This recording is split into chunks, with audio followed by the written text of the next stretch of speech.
que j'aime ta musique. Yo comme kota pour pas mon tout boy. Mais si j'aime pas la musique de cette personne, carrément demande na yo pas na bienvenue. Ça va sumba menga ko tanga na musique peut-être il y a par exemple il y a Watate. Mais à Wario. Quand faut te dire que boge ko ta concert à Wata. Tant que c'est que tu vas pas Watate. Au moins il va Watate. Donc ça c'est question maintenant de choix. L'artiste peut donner son apport, son soutien, mais qu'est-ce que toi tu proposes pour ça que Moutouana va la convaincre? C'est ça maintenant les problèmes. Le problème c'est ça. C'est le problème. Pour barater pour ça bon comme donc on est singa sana il fallait moi bien. Aido beaucoup là à beta Zénith à ça va rapide bokende. Bara wa ba ga wana boy ko ni. Aido beaucoup là yo bouger kadaté. Hey, tiens. Bon yo kanini pas nanga sobaye. Est-ce que c'est leur convaincu de la musique que je vais leur proposer? Est-ce que dans ça bon, dans la qualité qu'il faut pour bango basa la convaincu baya. C'est ça. Est-ce pas me te côté baté soutien ni té yo nous proposer ni pour ata baté soutien ba ya pa na yo. C'est clair. Là c'est Vrolomi. Ouais, c'est clair. C'est clair. Voilà, on va conclure dans sujet Inos pour tout sur la paix. Ouais. L'actualité ils s'appellent Alors ce que les gens doivent retenir que concert il y a Inos B et annulé. Raison, surtout, mais c'est lui qui a misé l'argent. Soit reporter pour une date, soit annuler. Parce que je ne vois pas raison ni Baro Salah qui va annuler le concert il y a Inosibi. Pour preuve, Inosibi, le quoi pour l'axe nous qui a été annuler le concert. Inosibi a publié hier. A commis projet il y a Arena Way. Et puis on a aussi un mission congolais. Inos Kolanda le coloté. Alors qu'on a libabé. Oui.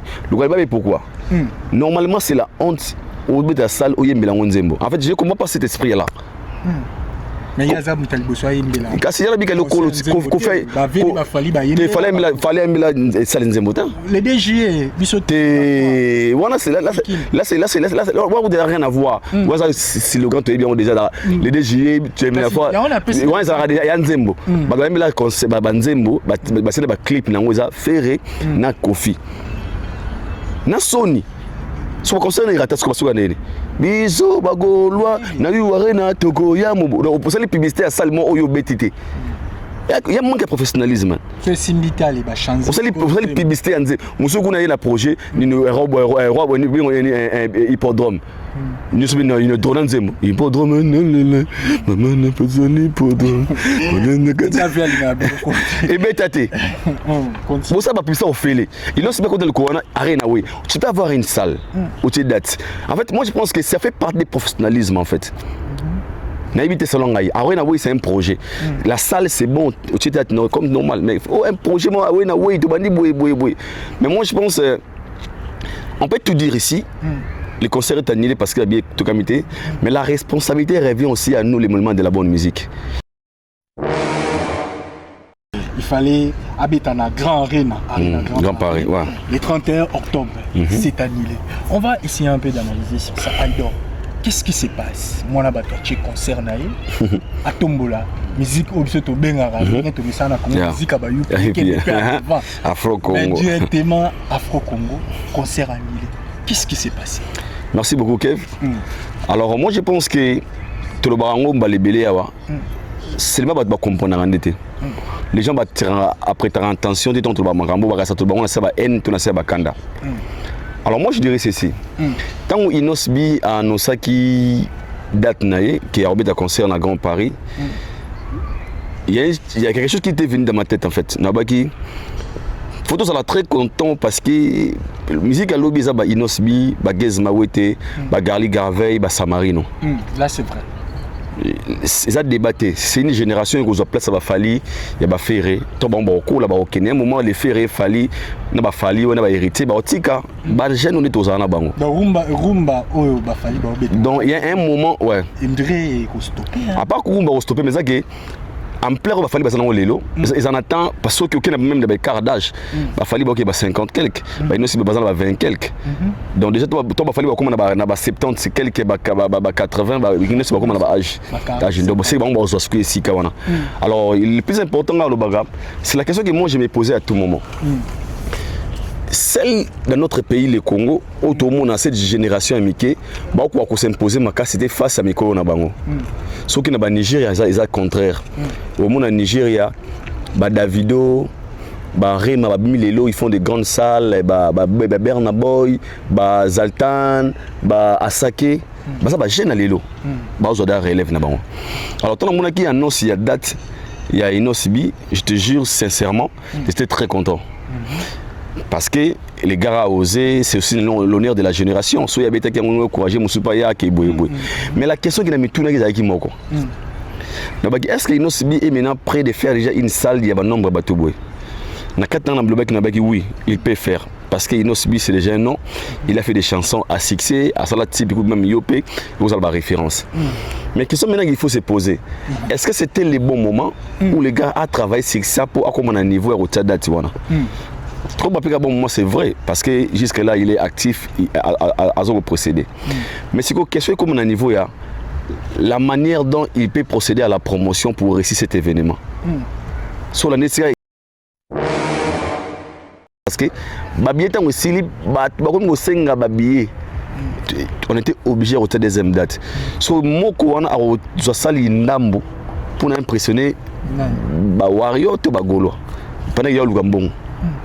Tout le monde va réfléchir. Les Congolais, les gens qui sont dans ça, par exemple, l'image a fallu à Kala. Fallu à Lélo, ça fallu à mon nez fort. C'est un fallu très costaud. Fallait à mon nez fort, mon frère, je te jure devant toi. Azam mon nez, parce que qui tient les forts. Azam mon nez fort, Kev. Et aussi pourquoi pas la musique africaine. Azam mon nez fort. Les gars est très loin. C'est lui actuellement, c'est lui. Alors maintenant, moi je me vois trop mal. Tout le monde redoute le nombre de billets, parce que le niveau qu'il a aujourd'hui, tout là, banane, on peut comprendre, gaze, mais Fali c'est un nom. Nanu Diamond a un succès fort, maintenant il a défense. Il a un cross. Il peut aller à danger maintenant. Surtout il Fali, surtout il a Fali, this one is an animal. On a Niama. This one, genius. Papa,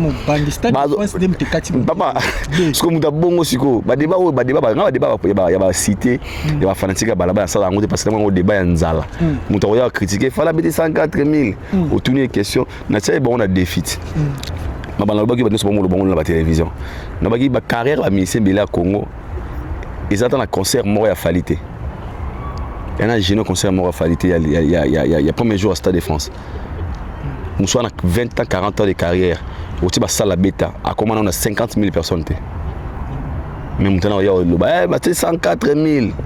104 000, une personne qui a fait one day, tout ça, one day, tout ça 66 000, tout 76 000, tout ça 66 000, tout qui n'aura bon, tout ça 60, tout ça bon, 66 000 n'est pas mawana, mais c'est mon Congolais dans la carrière, mon côté, na Congo, à ça là 66 000 personnes.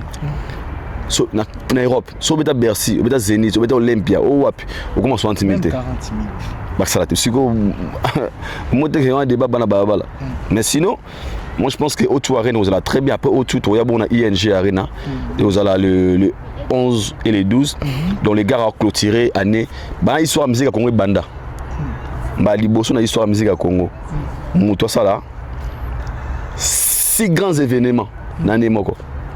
Mais fallait on dira au petit caca devoir 6 dans la logique des choses fallait remettre à 6 concert na 16 na 5 ans on dirait pas long là devoir ni malé normalement on a 5 ans il y a autour habitons année oyo deuxième date habitons en 2027 ING 2028 pour Bonjour, bonsoir messieurs mesdames, ça dépend de l'ère à laquelle vous nous suivez. Bienvenue dans votre émission Chambre, toujours à la recherche des actualités. Nous sommes à la société parce qu'on travaille au Forum Moulin pour vous donner ce qui est le plus important, c'est l'actualité. Alors bienvenue dans cette émission d'aujourd'hui. Vous me voyez déjà à côté de moi, il y a Aïdor Bokwala. Donc c'est-à-dire que l'actualité nous oblige à l'appeler parce que c'est un garçon qui réfléchit bien, très intelligent. C'est avec lui d'être au là, donc le bapéda oyo est important parce qu'il y a une émission qui est sans pitié et puis sans parti pris. Donc là, vérité de vérité, abonnez-vous très massivement à la chaîne Nabino Espoir Culturel TV. Chaîne Oezo ça l'effort, comme si la une information ici quand tous vos amis en temps réel et puis la vérité bien sûr ça partie. Voilà, Tozana Idor voilà. Bonjour Idor. Kev. Oui. Bien frérot, vivre la gasse dédiée d'abord battre la biso. Azola Moussabiso du jour au jour. Le plus important c'est Ali Pema PCBC Ophélie, le reste on s'en fout. On peut santé ça va, on dirait Migolo. À mon appel mon bras ma casse, on dirait ça la beaucoup de système à ça des sports. Ouais, sport c'est important. Moi salle parce que neti nga ma salle ya raté pour na ovimba. Ne comprendre le mot vivre na mboka o Kevin. Toliara no ablo za bioté, il faut être vrai. Toliara to melara trop, toliaka. Alors moi je pense que si vous allez constat au monde ceux qui na ba salle ou bien ba nzela, au monde ba mindele, ya mikolo. Ah oui, là c'est vrai. Alors moi je me posais des questions. Pourquoi ni bateau bakimba mbango? Alors on a qu'à comprendre l'importance de Kotoka. Ce qui m'a motivé d'être vrai, il y a au banda, il y a au Kenema Sal. Là c'est qui nous sait nous. Dernièrement c'était 2 mois passés quand on a été. Il y a besoin d'esprit kineza. Na quitté na gare, na nous a bis. Na boutou c'est vers 1 heure. Na quitté ce nous avons la maps. Ça qui est compliqué, c'est ce qu'on adresse à parler, c'est ce qu'on maps. Si vous avez un zéla mobile, nous avons ça dans le so on a déjà les mots ya na bakagule. Il y a besoin d'esprit, nous avons besoin de faire des décisions moni muta télé bongo. Faut kima. So esprit mon éthique quand même qui ba akini. Nous on a potu na ngote. So ba télé milaki, pero ina yepina na vie na commune na télé na l'équipe bongo mais et ba 1 heure désert. Avino biso kaka nabi avena ngala ngala kini ya ba poto abanga te mais bolimbisa na pusa na de papa monga kumika na tse kumibwe mangu na bana tabenga na je te jure ande kona ba histoire vrai makambo ni za la la te kasi na explique au café na sincère ce que point na kima en fait ne ba sali laka moto dans na l'équipe on ne ba tourner ce qu'on est ba yelanga il ka mbamo réflexe le busu pour na fudi sid biso so monde batu bongo déjà give me phone so moi esprit on est ça nga ba kalanga plus de 7 fois ba bokanga arme 4 fois ba botulanga ba kitanga na car une fois botulanga biloko donc na traumatisé na loko wana et ya na bana mbango sko mbango na kima mon frère yo ande kunanga ne ukamoni awa Borane banga ebimana libum papa ebimana ndeko nanga na kima Kev jusqu'au point où na kimi na se retrouver pendant na temi na prince boy na meki respiration na yipe mananga monde bimité OK na ki monde n'habiter dans pour ma cardio ngama kasa mbika na bia oza ba bière banini biloto liaka après le demain na basic fit na s'inscrire na koti na bayina nga donc ngami mingi za sala ebika photo tokara et la sala tapis nga peut-être pendant 45 minutes jour se 1 heure de temps na beti bablo nga tous en forme en fait donc c'est ça et là l'histoire faut en forme c'est important donc le sport c'est bien pour rester sous motivé pas mon me disait tout moment il y a sport et ça là bien sport ça là bien ça là que on la stress dans son dans salle tu sens vraiment que hein ozawana wa concentrer sur la musique na yo beti modèle coucher beti moi ni au seulement boé là tu peux moi polo même moi chemise très important bande ko faut sport pour ming ba wana sport monsieur balanga pe non ayi et en tant que lemba ton attend tété anglais ba discipline is a key of life discipline is a clé à vie Rosa osala musana yo biso to to na musala do sala to bien busy mais c'est discipline na désert na mo bo ba jour mususu 1h30 minutes au moins na kei na toki dona bo chaque jour na toka rapina ma musala na tapi on toki je sens que tu vois et zo longa ba la di musala miki c'est très important donc moi je conseille aux gens moi sport et puis ça la moi bien vu qu'à moi je dois y pas miki on peut voir na bo le bo ko pe polo bo awa parce que le comme on va vivre na on peut témer on a ce qu'on a vu image na ki na moni comprendre on na ki na iso na temi gabo so tinga on diga Voilà. Ouais, c'est ça. Voilà, je profite pour dédier cette émission d'abord à sponsor officiel de l'émission Chambre Noire, Patrick Ikani. Patrick Ikani, ok. Oui, Oli a bien connu. Oui, c'est Patrick Ikani. Pourquoi pas mettre Eka Pouloussi. Notez ma maman Jennifer Pouloussi, il n'est pas soutenu très Makassi, à soutenir Makassi vraiment. Voilà, vous nous voyez, on est dans les parcs, il y a des enfants qui passent, tout le monde qui passe. Tout bandasco émission. On va péter wa Jenny Kabasu, conteneur à Bilamba. Il peut à soutenir l'émission. On va débuter notre émission dans le sujet où est la capitale, parce que nous c'est l'actualité. L'actualité d'abord. C'est bon, l'actualité, c'est d'abord la priorité. Voilà, l'actualité, il y a des priorités. Nous avons eu une information, le lot concert l'artiste Inosbi, ils ont annulé. Concert il fallait habiter dans Grand Arena, Grand Paris, ouais. Le 31 octobre, c'est annulé. On va essayer un peu d'analyser sur ça. Aïdor, qu'est-ce qui se passe? Moi, là, tu concert à Tombola. Musique obsolète au Bengara, musique à Bayou, Afro-Congo. Directement Afro-Congo, concert annulé. Qu'est-ce qui s'est passé? Merci beaucoup, Kev. Alors, moi, je pense que tout le barango balébélé, c'est le bas comprendre en été. Les gens après ta intention de ton barango, ça te barango, ça va haine, tout ça va kanda. Alors, moi, je dirais ceci.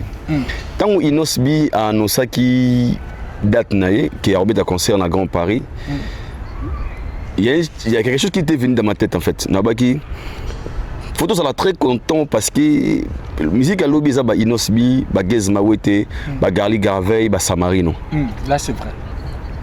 Ça débatté. C'est une génération qui a place ça va falli, il y a ferré. Tout bon beaucoup là-bas au Kenya, un moment les ferré falli, n'a pas falli, on a pas hérité, bah tika, bah jeune on est aux ana bango. Rumba oh bah falli bah. Donc il y a un moment ouais. Il devrait stopper. À part que rumba stopper mais ça que en plein il va falloir passer dans le lelo ils en attendent parce que aucun même des quart d'âge il va falloir que 50 quelques bah il aussi besoin 20 quelques donc déjà toi va falloir comme on a 70 quelques 80 bah il ne sait pas comment on a âge donc c'est bon on va se ici kawana. Alors le plus important dans le bagarre c'est la question que moi je me posais à tout moment. Celle dans notre pays, le Congo, où tout le monde a cette génération amicale, beaucoup à s'imposer, mais c'était face à Miko Nabango. Ce qui est au Nigeria, c'est le contraire. Au monde en Nigeria, Davido, Rema, ils font des grandes salles, Berna Boy, Zaltan, Asake, ça va gêner les lots. Ils ont relève Nabango. Alors, tant que qui annonce il y a date, il y a Inosbi, je te jure sincèrement, j'étais très content. Parce que les gars ont osé, c'est aussi l'honneur de la génération. Mais la question qui a mis tout le monde, est-ce que Inosbi est maintenant prêt de faire déjà une salle, il y a un nombre de bateaux? Oui, il peut faire. Parce que Inosbi c'est déjà un nom, il a fait des chansons à succès, à Salat type, même Yopé, vous avez la référence. Mais la question maintenant qu'il faut se poser, est-ce que c'était le bon moment où les gars ont travaillé sur ça pour accompagner un niveau au Tchad? Trop bon moment c'est vrai parce que jusque là il est actif à procéder. Mais c'est quoi question comme on a niveau là la manière dont il peut procéder à la promotion pour réussir cet événement. Sur la nécessité il doit échouer et ça parce que la promo et salami l'olingue singulité. Est-ce que les gens étaient captivés par l'événement de Inosbi pour que nos musiques Inosbi qui a annoncé son concert ici en France. Dans le bureau normal, mais j'ai même piano à mon colo à tirer musique qui là. À cette date, ils ont un plaire dans la communauté. Vous comprenez le Inosbi Azalelo, jeune Alelo. À cette date normal, mais j'ai même piano à tirer musique qui ça date déjà. Et quand je dis que c'est pas de story, ou habita Kala, ça date déjà, mais à cette date aujourd'hui, les gens préfèrent parler de JBM Piana que de Inosbi. On va dire. Tu sais pourquoi? Parce que aujourd'hui, on n'arrive pas à donner de la chance dans la génération Zoya Lelo. Oui, on n'arrive pas à donner de la chance dans la génération Zoya Lelo. Mais tu m'as dit, Inosbi Abunda, Shiba Okobunda Ngote. Inosbi Okobunda Barema. Parce qu'on n'arrive pas à donner de la place dans la génération Zoya Lelo. Parce que la génération Zoya Lelo, il faut pas s'en esprit, mais on va accompagner le Romoko. Il y a un bar et loco, il y avait un moment, Inosbi, quand il en dehors, il y a polémique. Il était pour les Gaulois pour les spiritas, pour les warriors, pour tout le monde. Mais les faire comme ma tendance oyo, ça déstabilise aussi cette génération. L'autre fonctionnement inosbi na marambo yaba. Il n'est pas comme qui n'est peut-être qui ne moment fali. Il y a certaines fois il a fallu balinga il fallait baro de ces inosbi juste parce que pour eux inosbi azo qui bien tena fali. Alors ça la leçon morale pour cette génération. Oui comme il pas inosbi. Moi je te dis la raison de la naissance des concerts inosbi il y a raison souste. Les amènes noirté, les ali magité, les ali faute à vendre ça manque babier. Babier était mais artiste inosbi a quand même artiste. Néné. Côté bien so Kofi Koutou droit Baudouin Mélier Kofi Olomi de droit Baudouin et Mélier mais avec catégorie 30 000 personnes droit Baudouin et Mélier so Kofi Temi Bosso na baram na lobano Kofi droit Baudouin Mélier awa ngate pour notre télé vidéo mais avec ni 30 problème était na ya pe na kana inosbi a côté ka babiété alors fonctionnement ba salle ezala boye na ba salle tout le monde a minene ba salle mythique ba salle au bato beta ba concert soki ko ça location en salle avant appeler sa salle salle banda ko sala étude de la personne background baye baraz nini parce que tout ça c'est l'image de la salle aussi après ba tsaka ba bien mo ba beter nga ba sey ça y est par exemple aujourd'hui en configuration donne un exemple il y a 5000 personnes toi 4000 bah font les lieux 1500 1500 là ils a obligé si là faut les casser on va dire 1500 inosbi qui ça la 9000 places mam tobo ya hango mais arena grand Paris 9000 papa azan de kula biso moi j'aime la linga génération lelo na linga pour ngamo bango relève na biso lobby mais non si biso so configuration belé so belé 54 5000 so belé na tema mu kick muto en défi so belé 5000 so belé 5000 c'est pas ça problème 5000 la pour tous belé mon frère yo yebi déjà tant on a tique configuration bongo tant ba fongolo sey peut-être il y a 1000 tu as 1500 donc tu es obligé de vendre ya ko le casser wana pour comme on a assurance. C'est quoi l'assurance? Je m'explique.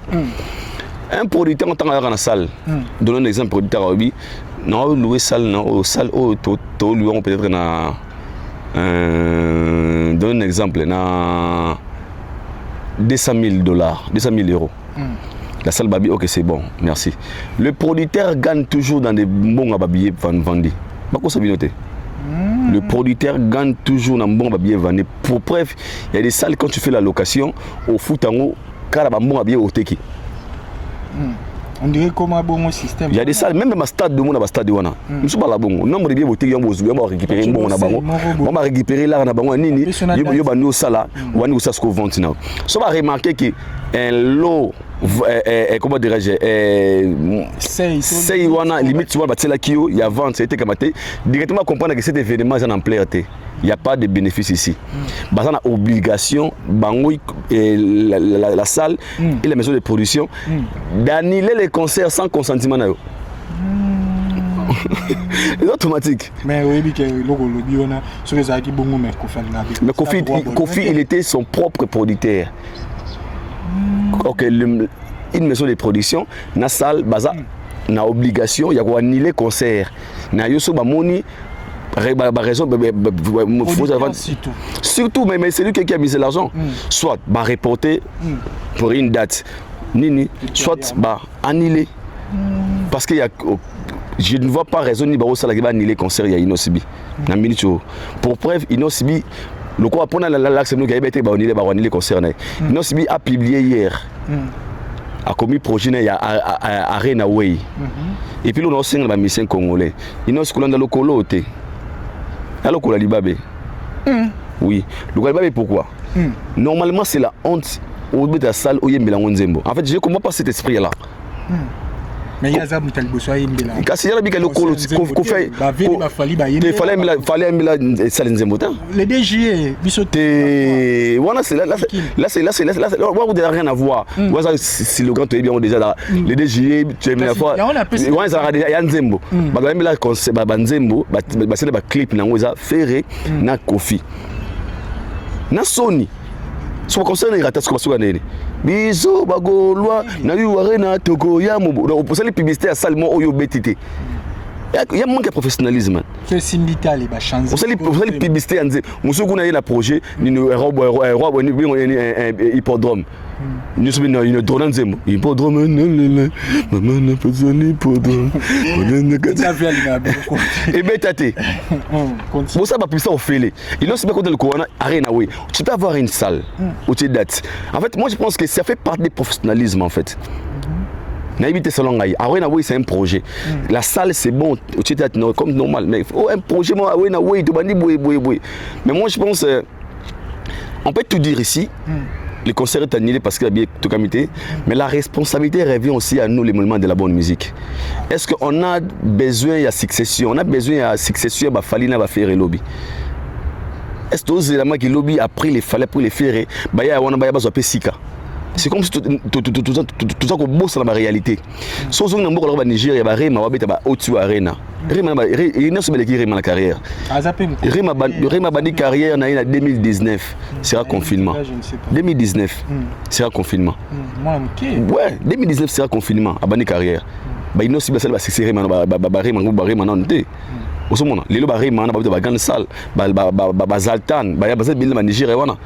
relève ça rassuré pourquoi parce que les consommateurs d'abord la musique n'a pas sa chance dans la génération où ils. Alors nous dans notre part on est très content de voir JB qui a fait plus de 20 ans en absence retour et il y a aussi qui veut signer pour la toute première fois son histoire de carrière pour appeler ça baninga sentiment tous ces pays là pour annuler concert. Je trouve ça inhumain. Et c'est ça intellectuel que je suis, anormal d'être content de Rolobaki. Surtout dans les soucis, un petit Samarino. En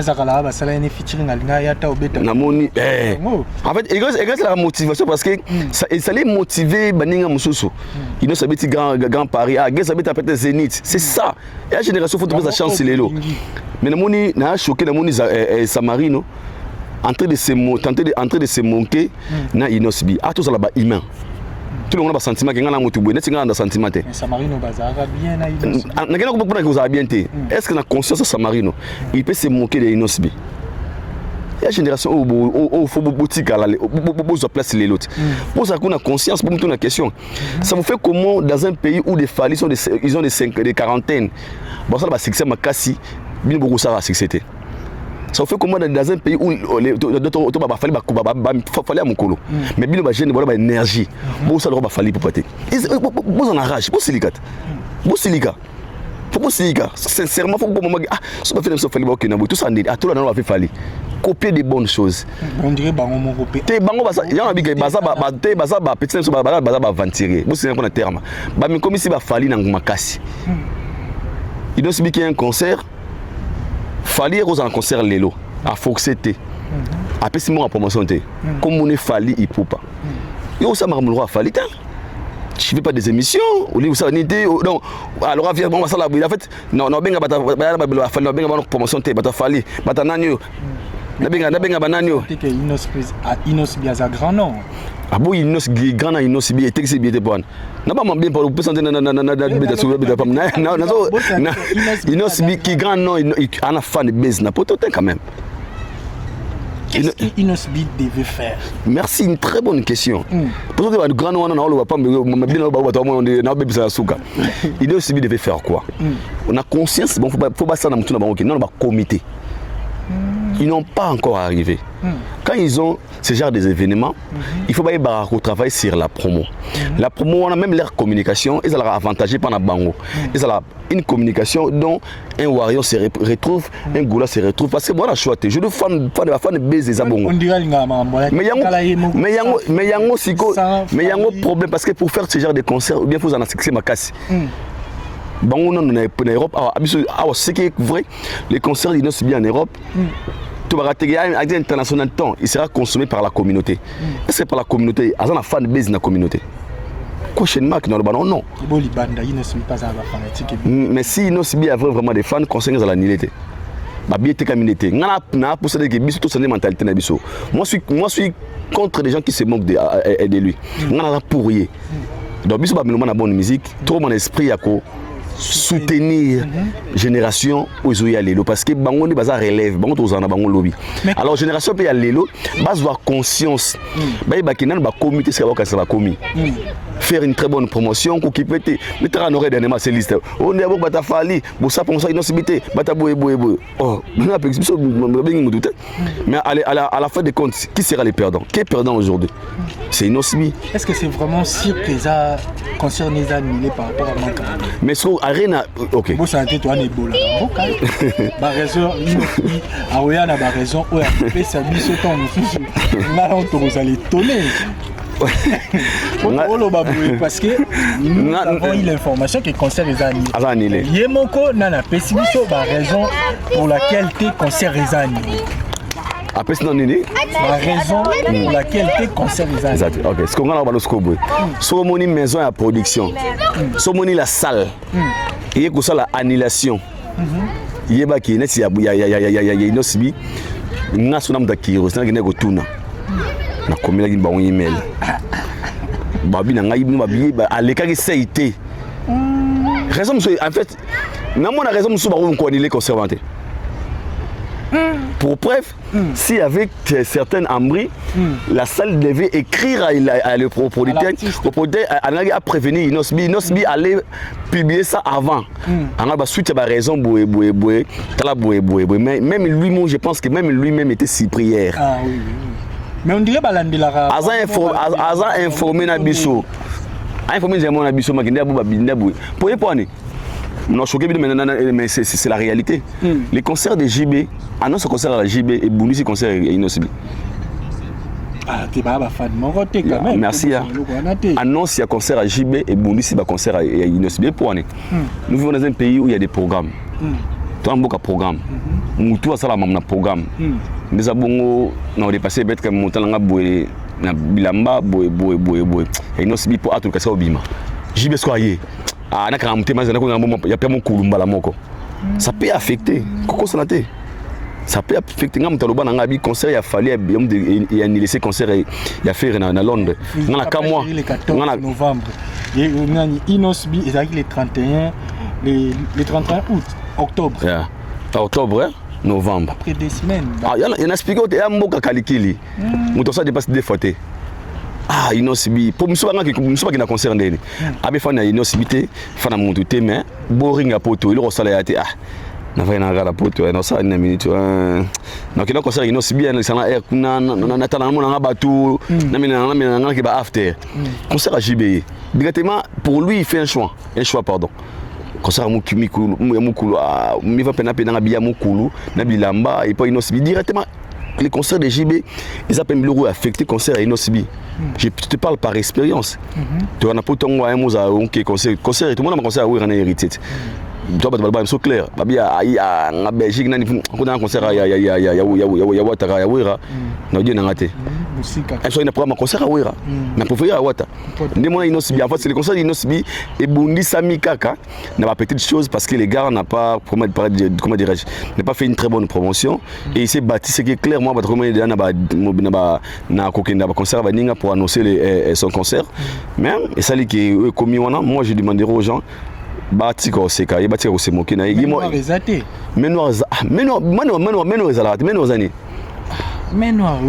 menoir n'existe pas ndeko nanga ya menoir na définit ça que ils ont la menoir ce sont des câbles ce sont des faibles qui voient les démons partout ba faible tout ba mona ki bandoki partout mutu aza na spiritualité ya solo ya nzambe amona mambo normal na kipe bulo mo simbi na peut à sur la gloire mais ba faible en esprit donc tout nos question mais noir ya Innocbi nana ko sala mais noir Innocbi pour Innocbi beta concerté tous les raisons dans biso entre nous na ko sala ki Innocbi za la main noire pour concerner beta maté ba fanatique beaucoup batu bota biso beaucoup na c'est faux archi faux ils ont qui ndeko les fans n'étaient pas actifs. La promo, et ça a mis une single à quitter. Et pour moi, c'est vraiment, ça fait vraiment trop mal de voir tout ça. Sincèrement, il est très abattu. Mais on n'a pas le choix. Oui, commis déjà. Courage et force à lui. Balasima, la concentrer, un vrai projet, la communication na bango. Et nous, l'élément de la bonne musique, tout comme on espère que ça va décoller. La chance, la génération, la jeune autotique na bango. Bino ba jeune pe, bon ba sentiment. Ngai ka boy papa eve, ngai ka boy. Faut taper quand nous opona. Soponi quand bipola aux habits pola quand bi gagner bi équipé oh ba poni quand au concert piaka ba oh ba poni quand dire ba fana ngo ba mo linga ya pa ba kholo na ngo to lo ba apuyi ngo o mento bando yeba ke ndenge za kana kala kete Kofi a soutenu Wera et un mot concert à Kofi. Moi, il va fanatique à Wera Baye. Et un mot fanatique à Kofi Baye. Quand JB n'a pas mon épée, bana viva Baye. Bana wenge BCBG Baye. Mon dirait tant oyo. Et comme il canaille, bah fanatique bah comme na bunda yo moko. Aux sale là yo. Beta yo. Qu'est-ce qui se passe? On dirait artiste en gros bah sous na force ya routine da ba fanatique na pas que soutenir les autres. Mais ngaso na ba fan azam mais na bonne musique Kev. Il y a un truc que Toto ko ignorer ces années. Na rose la fanatique na yo. Parce que j'aime ta musique. Yo comme kota pour pas mon tomorrow boy. Mais si j'aime pas la musique de cette personne, carrément demande na yo pas na bienvenue. Ça va sumba menga ko tanga na musique peut-être ya ne par exemple ya Watate. Mais à Wario. Quand il faut te dire que quand tu concert à Wata, tant que c'est que tu ne vas pas Watate, au moins il va Watate. Donc c'est question maintenant de choix. L'artiste peut donner son apport, son soutien, mais qu'est-ce que toi tu proposes pour ça que Moutou va convaincre? C'est ça maintenant les problèmes. Le problème c'est ça. C'est le problème. Pour barater, pour ça bon comment donc on est singa zana il fallait moi bien. Aïdo beaucoup là à beta Zénith, à ça va rapide bokende. Bara wari ba ga wana boy ko ni. Aïdo beaucoup le yo bouger kadaté. Hey, tiens. Bon yo kanini pas nanga sobaye. Est-ce que c'est leur convaincu de la musique que je vais leur proposer? Est-ce que dans ça bon, dans la qualité qu'il faut pour bango basa la convaincu baya. C'est ça. Pas me tégoter bâtir soutien n'unité yo nous proposer ni pour attendre bâtir soutien bah y a pas na yo c'est clair là c'est pour le milieu ouais c'est clair voilà, on va conclure dans sujet Inos pour tout sur la paix ouais l'actualité ils s'appellent alors ce que les gens doivent retenir que concert il y a Inos B ils annulé pour nanga on a yebi ils ont mangé il y a annulé moi ba faire annulé mais le bango awa concert nous oublié tes camarades soyo moza producteur na yote il ba producteur en Nil alors ça perd aucun producteur aucune maison de production ba rolinga ba ça la perte ba pour pas gagner nini mundela en fait pour gagner nini tout ça non yo ke lengo beti sale après Kofi beta concert na wana parce que il mona misaki mbongo il avait 1000 droits à maintenir concert na parce que il s'en foutait de gagner mais un producteur soyez pas no ba producteur a rendez il a sorti belé un producteur peut venir te dire Kevin je te produis caché no combien plus exemple au bien caché na 10 000 OK 10 000 euros OK c'est bon monsieur soit après sur 5 000 ça c'est fait tu font les ouverture à billetterie tu sais ça il y a 8000 personnes tu sais il y a 2000 2000 était comme on a 8000 personnes à Kevin na 2000 so d'avant donc d'ailleurs Kevin d'abord là on est déjà ça va on a déjà pas déjà ça va de dossier que to font des billetterie font normal na contrat yo na gagner na mingi te mais na 8000 à Kevin en zoa na obligé de dépasser to gagner assez bon attends qui 7000 billets dans 6000 billets déjà tout est calculé même la force montable et puis ça mon nombre et puis ça nombre c'est bon on va gagner donc on va consommer ça il plaît ma bêtise pour les producteurs qui se sont retrouvés à foutu ba taxe à foutu ba boy producteur ni rolinga fongoli silinyo ati mon na ye ati amema ki a wa bien qui était gamate ati concert avant de boy pot déjà ils ont mangité un événement où il faut un billet à 5000 places un exemple ce boté qui 400 places où c'est le coût de combien de personnes dans la salle pour d'abord il y a piraterie ça a sauté qui est a ticket à sali photocopie et a sauté soit pour fonder portefeuille surtout le banini gouvernement peut faut soutenir l'artiste ici c'est pas vraiment question du gouvernement ici c'est question de nos artistes doivent travailler sur des projets et comme on a un niveau que Jomo za Warriors za Gaulois mais devant concert na yo on a choisi parce que tu fais de la musique on a choisi yo beta ça ni aller Warriors Gaulois beta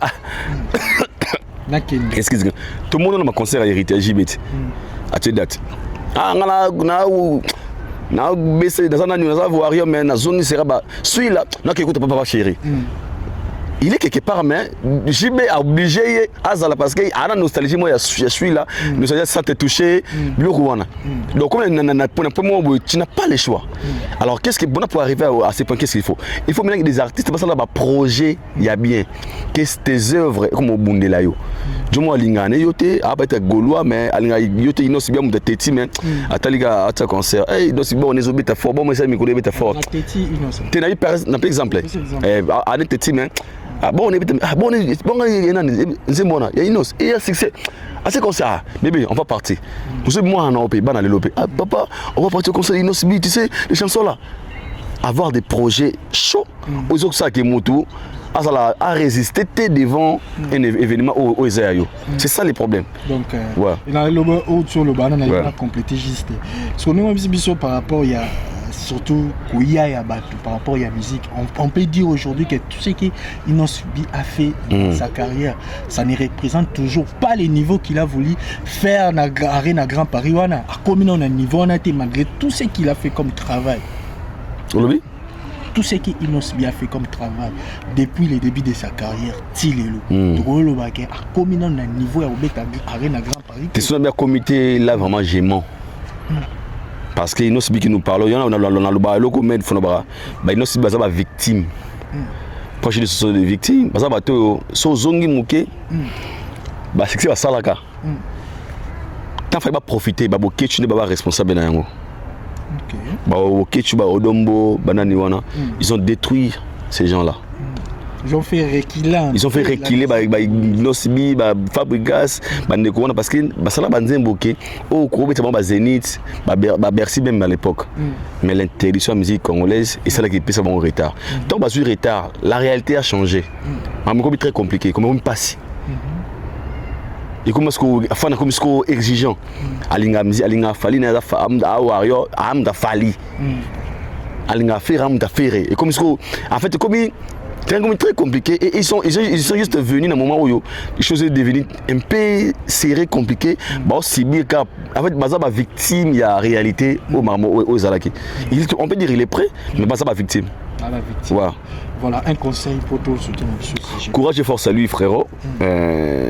Comprendre dans la vie, l'humilité précède la gloire. À part de cela, Père Nanga devant tes avantages, tu es prêt à saluer même ton ennemi. Devant tes avantages. Là, c'est vrai.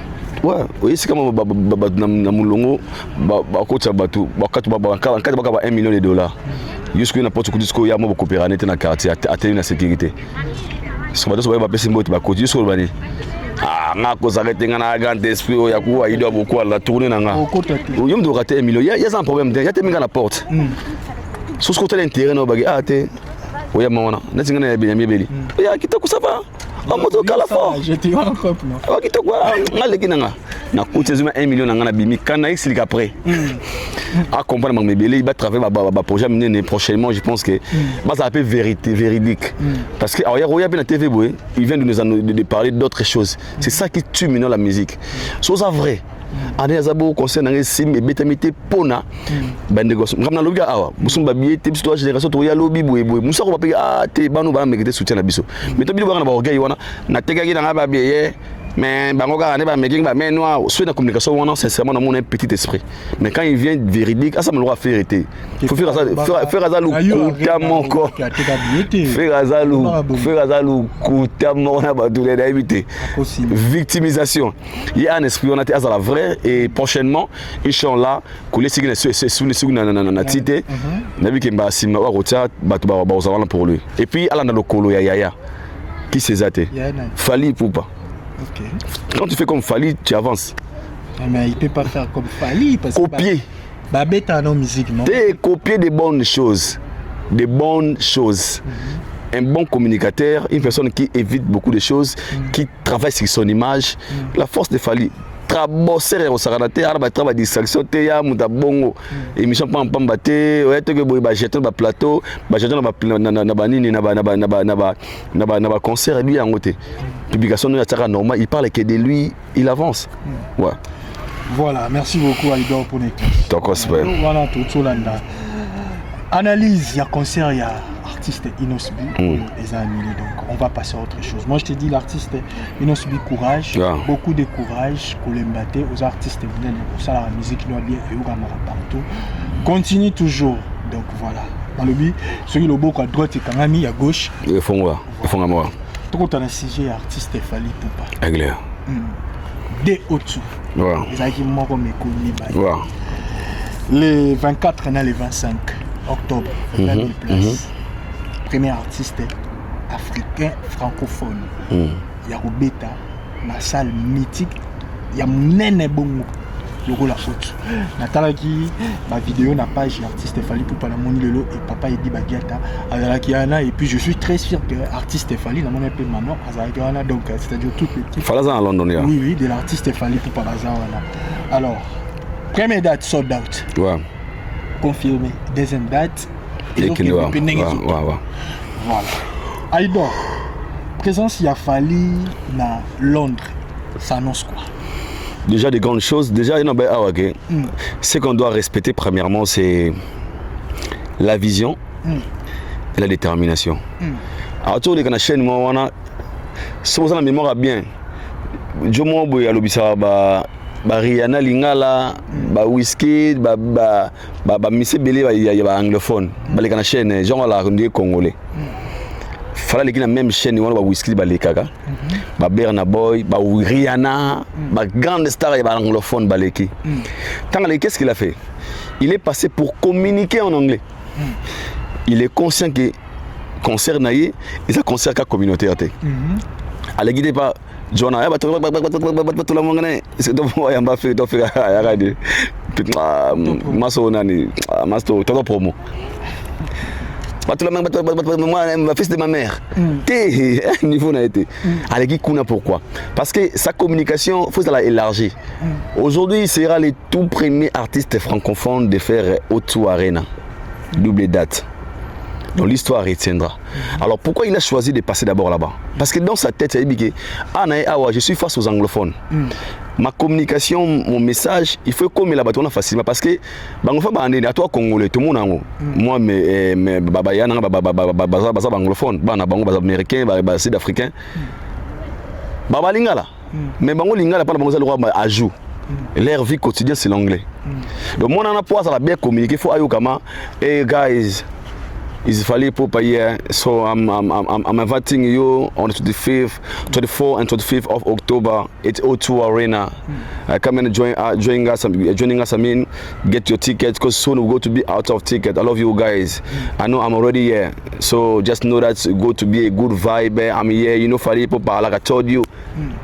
Moi, la communication, la communication, fallait le mot en anglais. I be WhatsApp last time. By the immigration, you ask me question. They are like, Fali, you know, so many people came from London City. They came in your concert here in Paris. So it's something like a 50% of people who came. They was from UK. So we believe that if we do something big at UK, it's gonna happen. It's gonna happen. You know what I'm saying? Alobi. Batebele. Tena na peut-être bateau. Batebele bauti ba na concert na yo. Bautaki London. Donc déjà na immigration batuni ba kota tout dit London. Donc ça veut dire que quand tu concert à Londres est vrai marché. Il y a trop. Parce qu'il fallait expliquer en anglais. L'émission fallait bon en anglais. On va dire quoi? Fali, il est beaucoup plus intégré ou il connaît les systèmes intégrés. Lorsqu'on a une très bonne vision, on s'adapte. Fallait ça là est fort. Atika la musique anate. Ça est fort. Donc fallait y écouler. Professionnalisme, bakomara yango. Bakomara professionnel. Bakomara yango. C'est professionnalisme, ba détail d'ordre aux sala. Lorsque on a besoin micro ça bien, caméra bien, endroit bien, espace bien, c'est du professionnalisme. Notre émission on a bien, c'est millions on a tout ça, ba comme kayango. Soro lingo comme yango. Tu peux démarrer amateur pendant des années, des millions. À ça combien ça 5 ans de 20 ans de carrière, mais tu restes amateur. Une personne ça peut être de 5 ans ou 6 ans, mais la manière dont azo memela yango, azo professionnaliser, azo comme professionnel le connaît. Il fallait compris ceci. L'élève le kazanango, il n'a pas voulu rester les fali là kaka. Abandi ko coach makambo yo batunso bana ko négliger lobby, la communication, savoir comment communiquer, cible les années ni boyebo. Aujourd'hui, to peut masolo awa pour tout le monde muké. Cheni bamba ki fali. Ba mbara rema, ba mi whisky, ba bonde ni whisky la on peut il annonce un concert na Otu. So fallait ko annoncer bon qu'on a double Otu Arena. Ou d'amour dans sold out. Webi bato banda chaîne on a mis na ba falité. Oh c'est Fali, c'est lui qui a fait double Stade de France. Waouh! C'est un francophone. Oui, communication. Oui, combien en fait, les gars ils viennent maintenant concourir le zone anglophone. Mais c'est on a eu whisky là là whisky ba Berna boy. Ba moi ba Davido. Ba conscient que ande toi bongo match à jar. Mais ce qu'il faut parce qu'il y a pas nani. Mais fait parce qu'il y a pas nani. Et pas nani mon frère moi je n'en fais ma parenthèse moqué. Fali pour pas à ça la succès c'est Ino easy oh do me pisque le so bing na producteur vanisseur ou na producteur entre pisque na falo betanan a pour na fisque et pour na fali asala c'est ça va Jay Martins ba sawa flavor ba on to ba leka do comme l'otangelo wana asala c'est na busa ba patora kim ba star bela Nigeria 4 générations en Algérie, les tout baba tout face. You are my African queen, girl of my dreams. Baleka, ba Davido ba kuti fali, ba continue fali, ba Davido ba comme lemba, ba Wizkid, faut ça la vraie. Lelo, ba Burna Boy baye, ba kuti fali, ba Rema baye, ba Saki ba kuti fali, ba Zlatan ba kuti fali. Yazakaka. Alexis 5 générations, 3 générations en Nigeria. Yazakaka. Si on demande dans le plateau, Batuni qui a 20 ans de carrière. Batuni, Batangi background, Evre, Asali, Batali, ce qu'il a gagné, Batali des concerts qu'il a fait. C'est un monstre. Et c'est Nathan Oyobango va gagner le roi. Non, normalement héros il fallait normalement héros fallait facile. Il appelle normal tombe puisque c'est mais si on parle de Fali, si comme on a Burna Boy, si comme on a Rema, si comme on a Wizkid, si comme on a na Saki wana, mais faut banga mutu wana et puis qu'on so neni azuta on frapper dans zone francophone quand âge fala lemba il y a tombo qui sous une à tomba télé sous na mutu na 20 ans de carrière double Stade de France, double Otu Arena, double ING Arena soit Wizkid ba mo nango bwe puisque je vois na communiquer Instagram Wizkid a comment un respect ma kasi nazaki na Wizkid a la concert à Fali deuxième date puisque a communiquer Instagram puisque Albini non des volants ça fois oui aïe mon dieu ah oui Fali faut pas au vaudou na puisque on aime c'est non abi why abi I can't believe this guy is a god.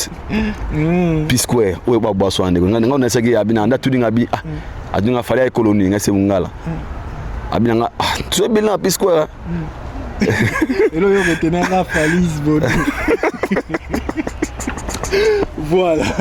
Donc, Bilo a tout à la mission, donc ça se passe comme ça dans mon émission. Donc voilà, tout ça, il dort beaucoup là, tout continue. Il dort beaucoup là, mais tout soulevé peu point, il y a nombre de places, il y a artiste Stéphanie. Parce que dans Stade de France, il y a 80 000 places. Wow. Mais après, c'est la mission, nombre de personnes dans le stade, n'a pas à Stade de France, c'était pas 80 000 places, 104 000 places dans 2 jours.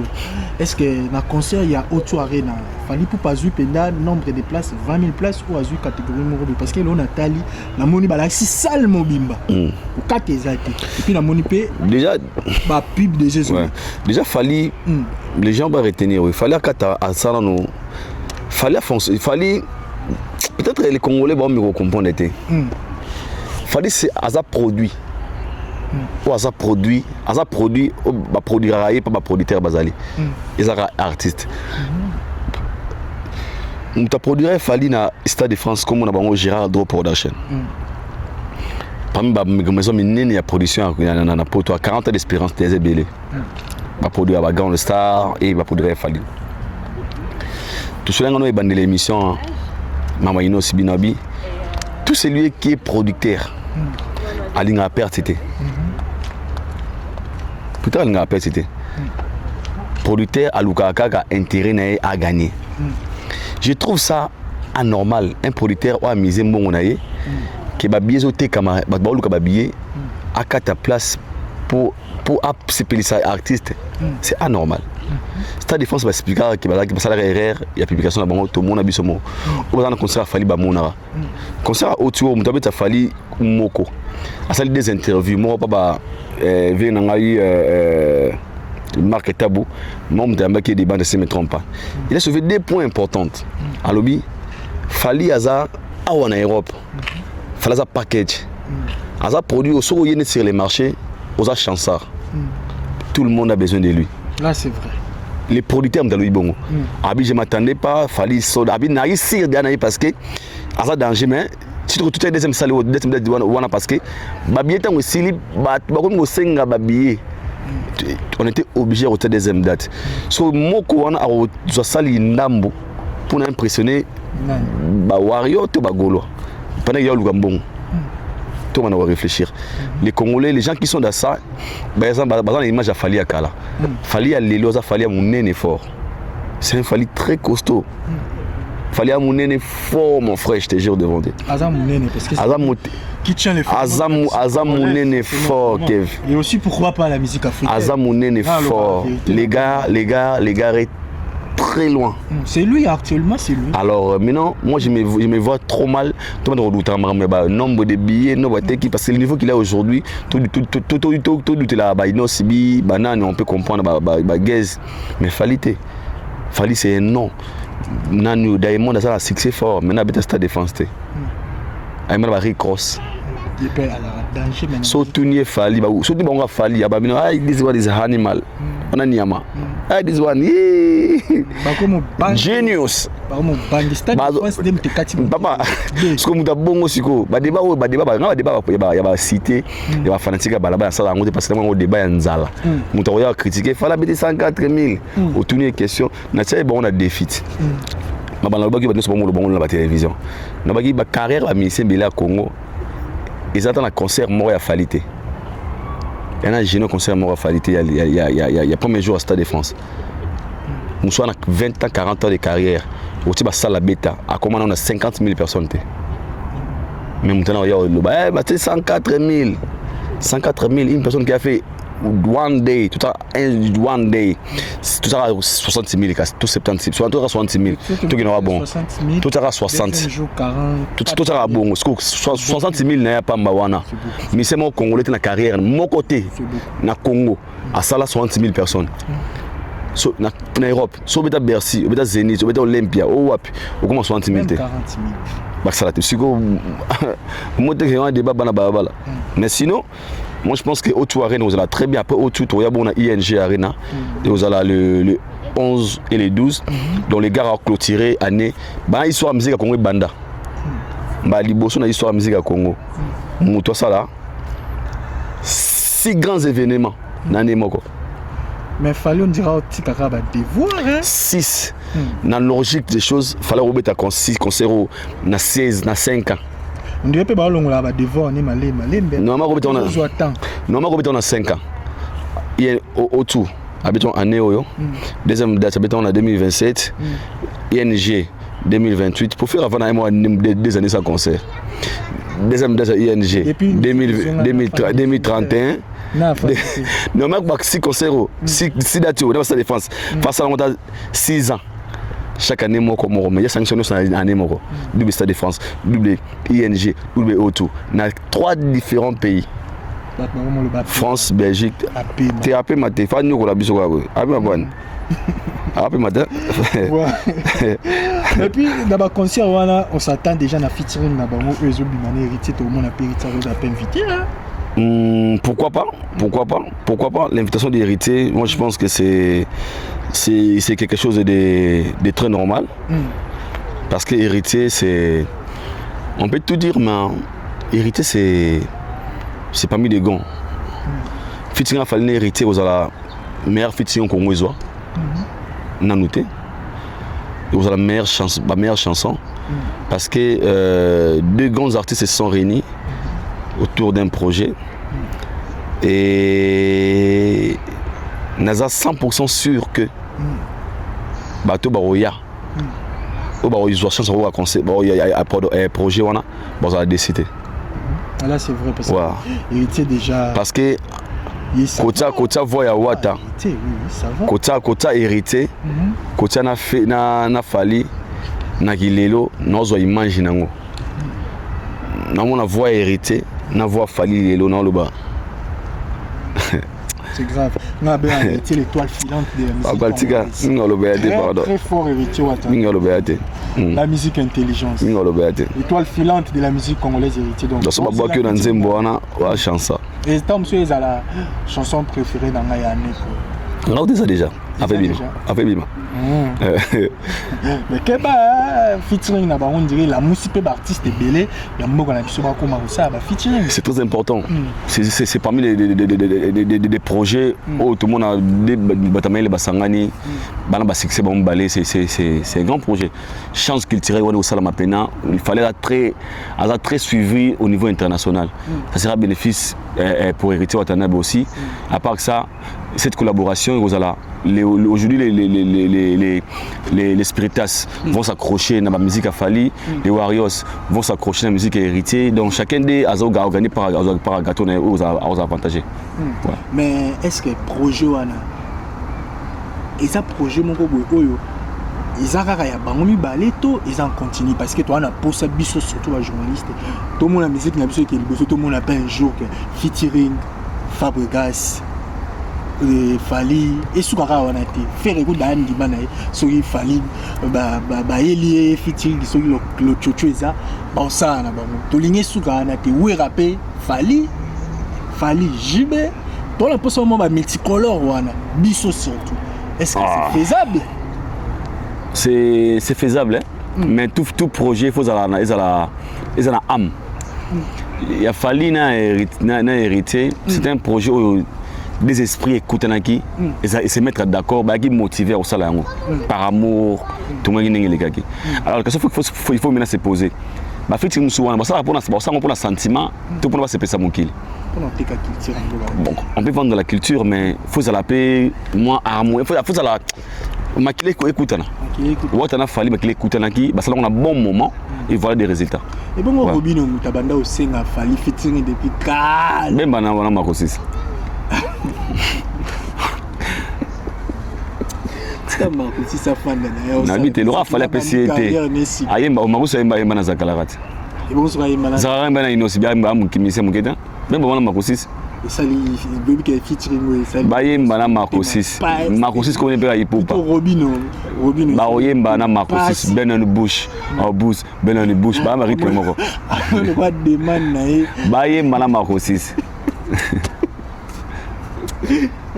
musique Robino Mundibo asenga ne faire comme ça aux opportunités kuna asenga ne tombe sur pas héritier va la rappeler à bon terme héritier boya bata conséquence rien pour na featuring Asengati.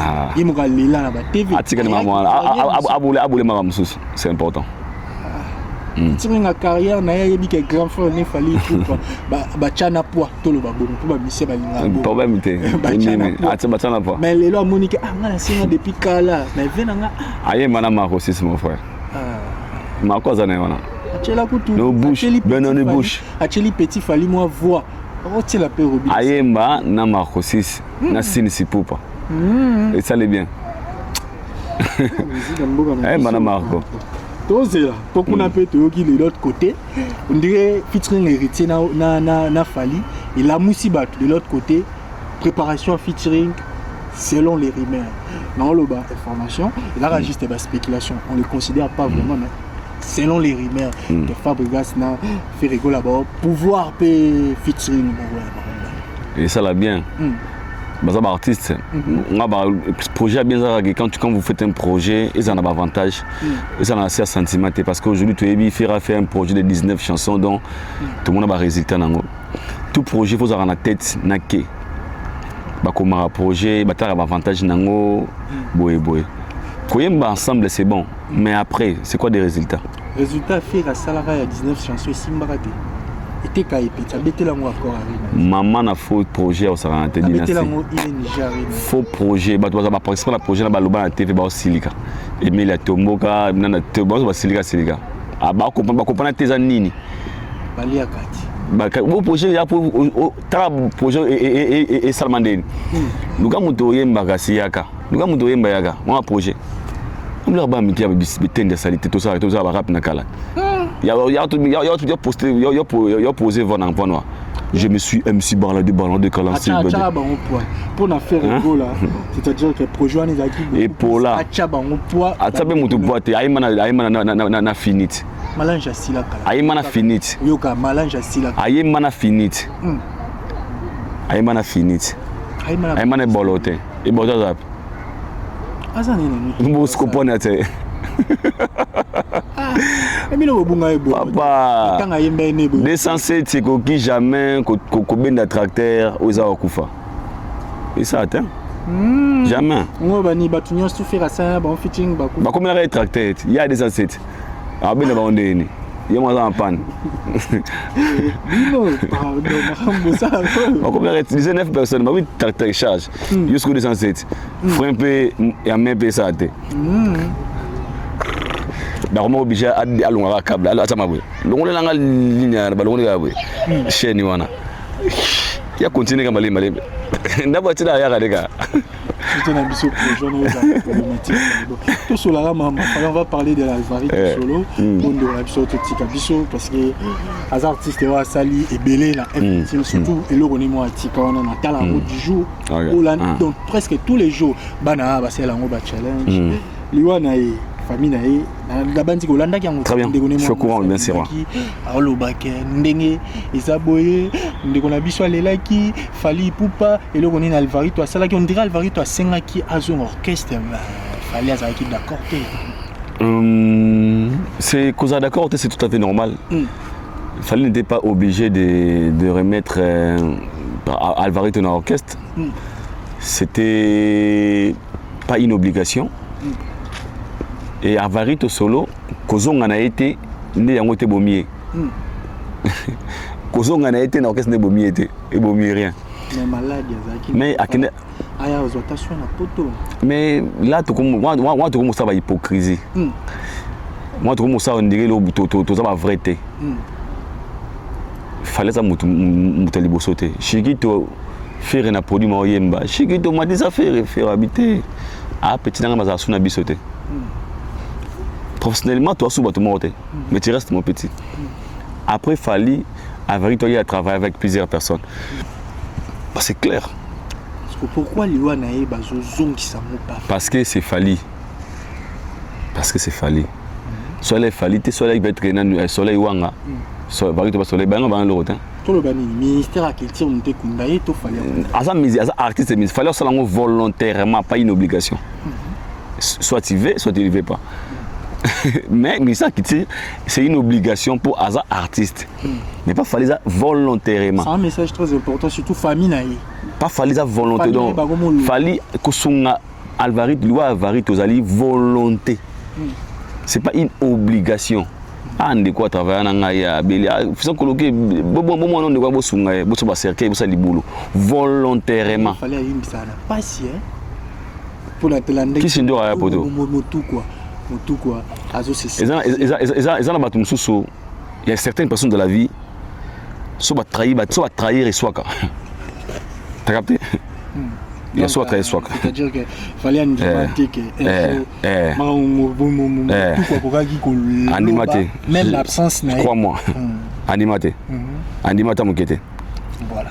Aïdor, tu comme on a sur l'émission déjà, donc le temps nous fait défaut. Et là, je profite pour dire un grand merci à celui que j'appelle les véritables boss, patrons, Jojo Mwaku. Depuis Canada, il y a Jojo Mwaku. À la rapé Bisso, à la rapé mission à soutenir. Et pourquoi pas à Ville Pambani, Pôle emploi, très très fort, à soutenir. Et la monnaie directement. Le PDG Patrick Ikani, a sali label Naé. Ok. PG Patrick Ikani, salutations à eux, c'est qu'aux alliés. Un PC Moté. Label Migration et aux ala. Tous à la wana PDG Patrick. Migration ils ont anakin, à Okende qui, à Okende pour inaugurer label.